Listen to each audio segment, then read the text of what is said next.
Hello everybody, welcome back to my channel. Today I'm very happy to tell you a story.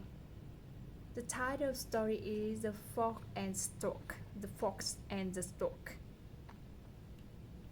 This is one of the famous fables in Aesop fables.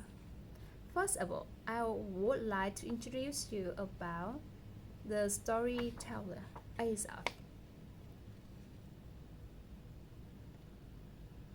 Aesop is a Greek, was a Greek. Some people say that he was born in 620 BC.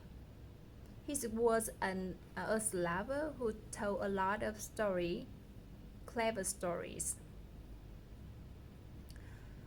The main topic of his stories was about the animals.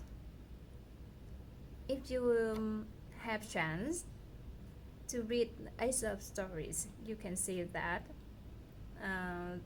the stories such as you can know that he has a lot of story about the animals such as the stork and the frog, the fox and the storks, or the tortoise and the rabbit, the cicada and the ant, etc. Now, today I would like to tell you stories, The Fox and Stork.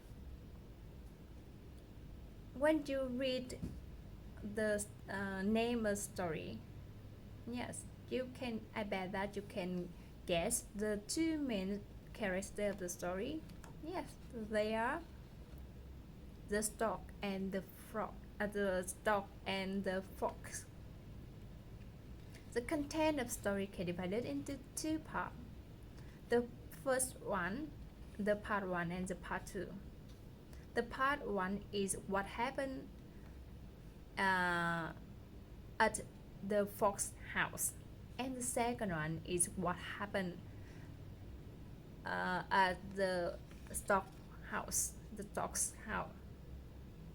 Now let's move on to the first part. One day, the stork invited the fox invited the stork to her house for a meal. And what did she do? She brought out two a flat plate with soup on them. And then the fox lapped up all the soup on her plate. What did she said? She talked to the stork. She said that the stork, there's nothing fancy, but I hope you like it. But the stork wasn't able to taste it because her beak is long and thin, while the plate is flat. Finally, the fox talked. Well, the stork, you must be not like the soup, right? Let me help you. I shall eat it up on your dish. I bet that the stork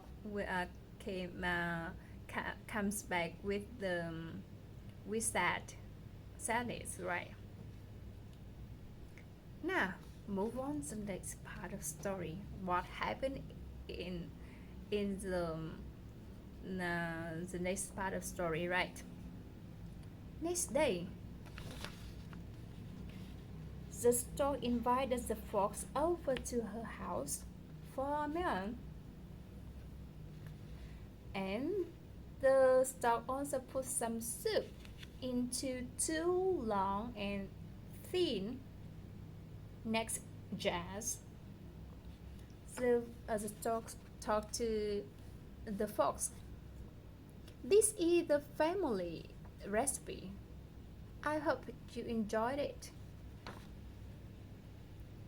And then the stork enjoys her meal while the fox wasn't able to taste it because her snout is wider. It cannot fit inside the long leg dress. The stork also talked to the fox. You must be not like the surprise. Let me help you. She also ate up all the soup. That is the end of story. What we can learn from this story, I think, it is we should treat everyone with kind. If you want to everybody behave good with you, you should also treat with kind with everybody, right? That is one of the most uh, fables I like in as a series. Thank you for your listening. Goodbye.